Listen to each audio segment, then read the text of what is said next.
today with our keynote speaker, Dr. Whynot.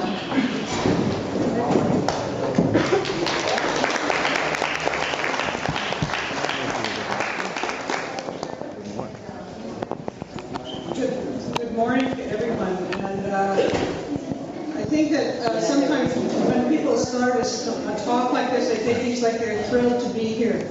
And I actually have to tell you that I feel a thrill. I don't usually do that, but I feel a thrill with so much energy in the room. And so I really want to thank Coco for inviting me to be here, because I can't actually figure out why you invited me. I look at the speakers list and I think it's because I'm actually the oldest. And possibly except for Whynot, who she's getting on.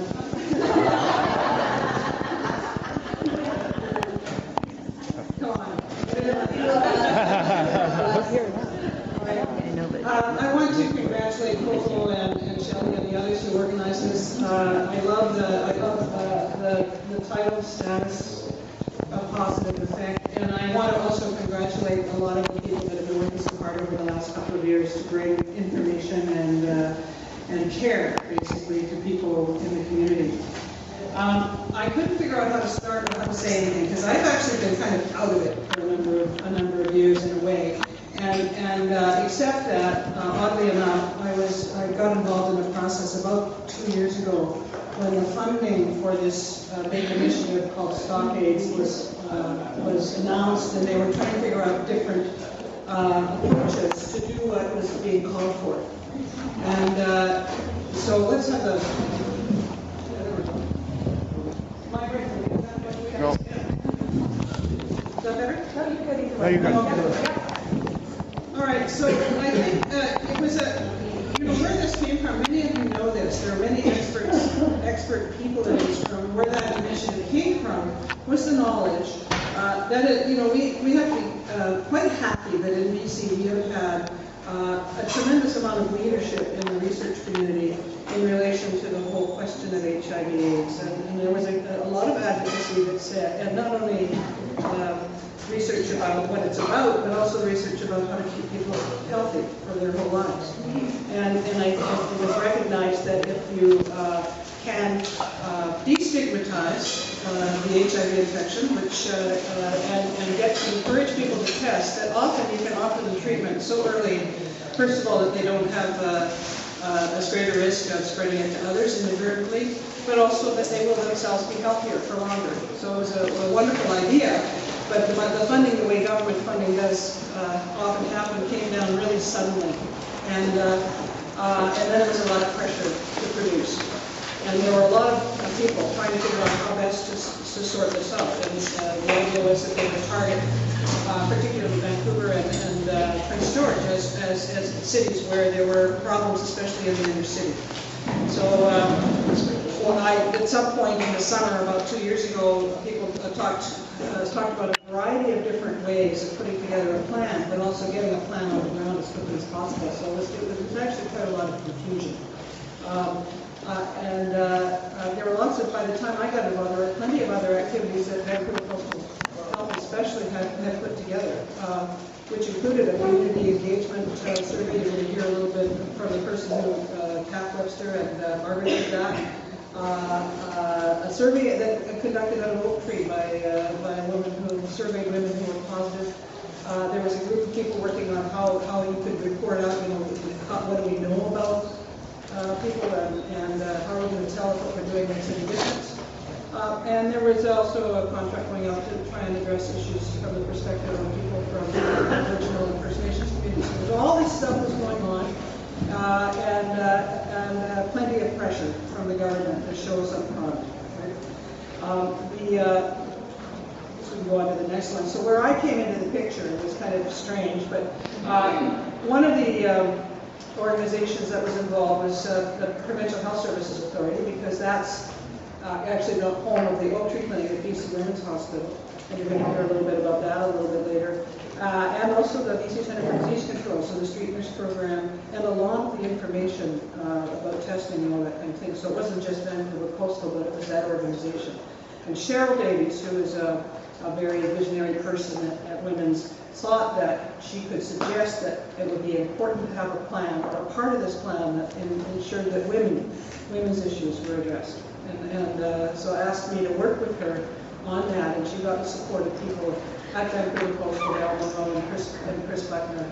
Now, the question about whether this was actually a priority of the steering group, I would answer probably it wasn't. It was, but Cheryl, as an advocate and women's health advocate for many years, and other people thought that it would be a helpful thing to just look at it from that perspective. And I agreed to take it on. And over a period of months, with a lot of help from a lot of people, managed to put together a report, which is sort of sitting on a shelf somewhere, dust gathering dust as they do, which was actually completed and presented to Coastal Health and to PC Women's in January of 2011. Now, there were lots of, it seemed like a good idea. I was kind of keen to get involved, but I actually found it to be really pretty tough because, first of all, there was all that kind of mass confusion around at the time, and there were different parts of the planning that got started and stopped. There were constraints on how the money was supposed to be used. I mean, as I remember, and I'm totally out of date, but no, this is not for the agencies that have been working in this area on the community level for years and years. This is for other kinds of interventions. And so, specific nonprofit groups were actually cut out of the original notion of funding. That was difficult. When you think about the Women's Health Plan and not talking about the Positive Women's Network, for example, didn't make a lot of sense. And I'm sure that any other community group could say much the same thing. There were very many mixed, what we call mandates in the bureaucracy. I lived in the bureaucracy for several years, so unfortunately I apologize for this language. But basically, it was a matter of who's in charge. Who's in charge, who do you want to be at the table. You want an inclusive process, but if it's too inclusive, you just never get it done. The government's going to take funding away in 2 years. 2 years is it's a blink of an eye when it comes to government. You can't get on with it, so there's all this stuff going on. There was, as I said before, I think a lack of commitment or understanding or belief that it's important to do what's called a gender plan. A plan that looks at what it is like to be a girl or a woman in our community and what are the things that get in the way. You can equally ask those questions about what is it like to be a person from a new Canadian community, or what is it like to be a person who's poor. In other words, in health, we like to say, this is the diagnosis, this is the treatment, this is what you do, straight line A, B, C, D. And most of you, I know that there's way more to ensuring people's safety and health than those kinds of linear, straight line things. And it really depends on your perspective. There wasn't, I don't think, a consensus that it was a good idea, even though across the world there's a consensus, to look at this from a women's perspective.